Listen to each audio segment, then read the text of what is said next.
హైదరాబాద్ కర్మాన్ ఘాట్లో ఉన్న ఈ హనుమాన్ టెంపుల్ని ఔరంగజేబ్ కూలకూడదు అనుకుంటే అతనికి చుక్కలు కనిపించాయి. మొత్తం స్టోరీ తెలియాలంటే ఈ వీడియో కంప్లీట్గా చూడండి.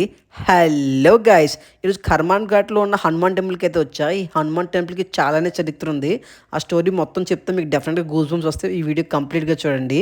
1123లో కాకతీయ రెండవ ప్రతాపరుద్రుడు వేటకి వెళ్ళి అలసిపోయి పడుకుంటే అతనికి రామ్ రామ్ అని వినిపించిందంట. అతని కల్లోకి ఆంజనేయ స్వామి వచ్చారంట. సో అక్కడ చుట్టుపక్కల వెతికితే అతనికి ఆంజనేయ స్వామి విగ్రహం కనిపించింది. అక్కడే గుడి కట్టారనమాట. చరిత్రలో one of the most dangerous king Aurangzeb సనాతన ధర్మం గుడులన్నీ కూల్చేస్తున్నప్పుడు ఈ గుడి కూడా కూల్చేద్దాం అనుకుంటే వాళ్ళ ఆర్మీ పీపుల్ ఎవరి వల్ల అవ్వలేదు. ఇంకా డైరెక్ట్గా ఔరంగజేబే గుణపం పట్టుకుని ఒక్క దెబ్బేశారు. అప్పుడు ఆకాశం నుంచి పిడుగుతో పాటు శబ్దం తోడ్నాహేతో కరో మాన్గాడ్ అని, అంటే ఈ గుడిని కూల్చివేయాలనుకుంటే నీ హృదయాన్ని కఠినతరం చేసుకొని అర్థం.